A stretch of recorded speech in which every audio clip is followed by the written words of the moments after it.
महाराष्ट्र आवाज न्यूज. शिरपूर तालुक्यात घडलेल्या एका हृदयद्रावक घटनेने संपूर्ण परिसरात खळबळ उडाली आहे.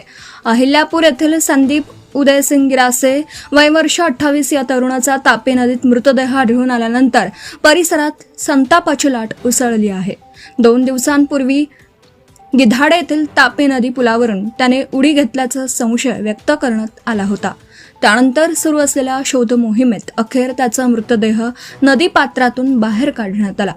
या घटनेनंतर संतप्त नातेवाईक आणि ग्रामस्थांनी शिरपूर शहर पोलीस ठाण्याबाहेर ठिय्या आंदोलन सुरू करत या प्रकरणाला जबाबदार असलेल्या व्यक्तींवर कायदेशीर कारवाई होईपर्यंत मृतदेह ताब्यात घेणार नाही अशी भूमिका घेतली. आत्महत्येपूर्वी व्हिडिओ कंपनीवर अन्यायाचे गंभीर आरोप. घटनेपूर्वी समाज माध्यमांवर व्हायरल झालेल्या एका व्हिडिओमध्ये संदीपने आपण ज्या टेक्सटाईल पार्कमधील कंपनीत काम करत होतो तेथे आपल्यावर अन्याय झाल्याचा दावा केला होता. त्याने काही सहकाऱ्यांमुळे आपल्या विरुद्ध खोटी तक्रार दाखल झाल्याचा आरोप केला असून त्यानंतर कंपनीने नोकरीवरून कमी केल्याचंही व्हिडिओमध्ये म्हटलं आहे. व्हिडिओमध्ये व्यक्त केलेले आरोप हे संबंधित व्यक्तीचे म्हणणे असून त्या आरोपांची स्वतंत्र अधिकृत पुष्टी झालेली नाही.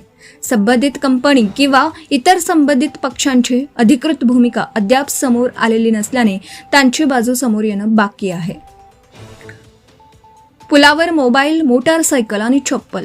2 दिवस शोध मोहीम. पुलावर मोबाईल, मोटारसायकल आणि चप्पल.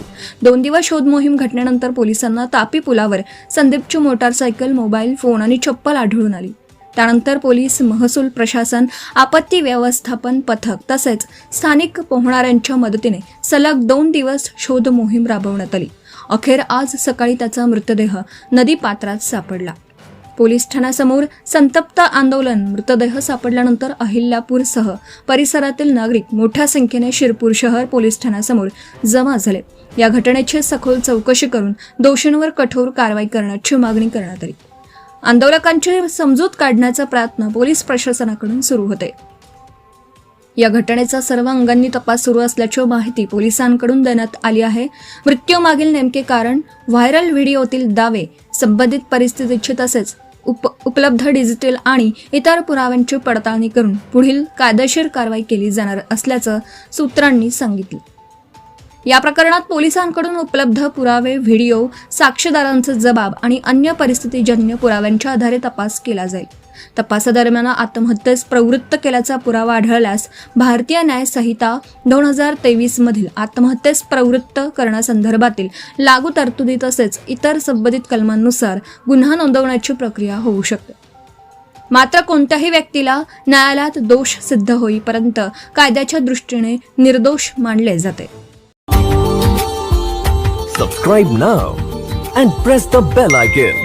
Never miss an update.